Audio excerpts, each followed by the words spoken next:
Ang basa ng ating kapalaran ngayon ay maaring tumutukoy sa iyo, o sa ibang tao, na kapareho mo na zodiac sign. Ito ay isang simpleng gabay po lamang. Tanging ang Panginoon lamang ang siyang nakakaalam sa magaganap sa ating buhay.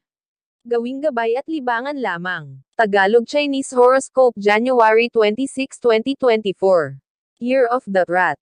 Hindi makakaligtas sa iyo ang mga tsismis mula sa makakitang dila ng ilan sa iyong mga kapitbahay. Ikapupundi ito ng pandinig mo pero magagawa mo pa ring kontrolin ang iyong sarili alang-alang sa katahimikang nais mo. Maswerteng numero, 10, 12, 32, 45. Year of the Ox. Hindi ka mapapakali dahil may makikita ka sa online na isang bagay na gustong-gusto mong bilhin at nasa murang halaga siya ngayon. Ang problema ay out of budget pa rin ito kahit na anong kwenta ang gawin mo sa pera mo. Maswerteng numero, 6, 16, 29, 37. Year of the Tiger. Ito na ang araw para ilabas mo ang iyong natatagong talento. Pero may pipigil sa iyo para gawin ito kaya't kahit anong pagnanais mo ay wala kang magagawa kundi maghintay muli ng isa pang pagkakataon. Maswerteng numero, 11, 30, 42, 51. Year of the Rabbit. Huwag mong kainaipan ang pagdating ng swerte. Marami ka pang dapat ipagpasalamat sa ngayon. Hindi pa man dumarating ang swerteng hinihintay mo ay marami ka namang blessings na bibilanggan pa sa palad mo. Maswerteng numero, 33, 34, 54, 57. Year of the Dragon. Isang pabor ang nakatakda mong ibigay sa taong hindi mo kilala. Hindi ka sanay sa ganitong gawain subalit kakaibang gan ng kalooban ang mararamdaman mo sa oras na maisakatuparan mo na ang iyong pagtulong.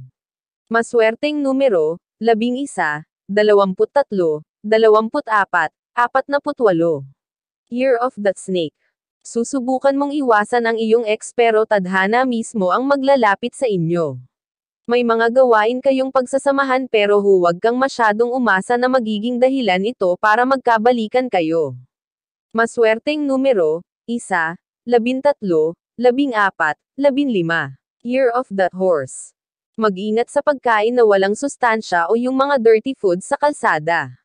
Malaki ang posibilidad na makaramdam ngayon ng pagsakit ng tiyan dahil sa pagkain ng kung ano-ano lang. Bigyan ng halaga ang kalusugan.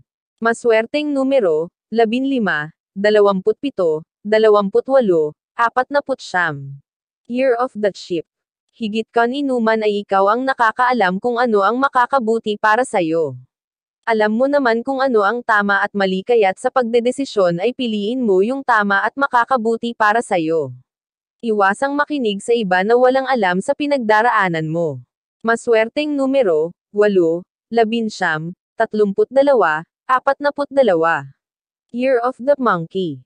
Sa'yo nakasalalay ang isang mahalagang pagdedesisyon na may kinalaman sa trabaho.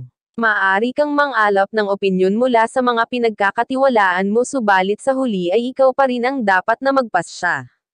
Maswerteng numero, 1, 20, 30, 31. Year of the Rooster. May mga bagay na hindi na dapat pang sabihin sa iba, lalo na kung ito ay makakaapekto sa isang pagsasama. Kung may nais kang gawin o sabihin, palagi mong ilagay ang sarili mo sa taong maaapektuhan nito upang hindi magkamali. Maswerteng numero, 6, 12, 35, 50. Year of the Dog. Hindi mo maiiwasan sa ngayon ang kakapusan sa budget. Sa kabila ng iyong pagtitipid ay kukulangan ka pa rin. May mga biglaang gastos pang paparating bukod sa araw na ito kaya't matuto munang magtiis habang gipit. Maswerteng numero, 26, 48, 66, 68. Year of the Pig.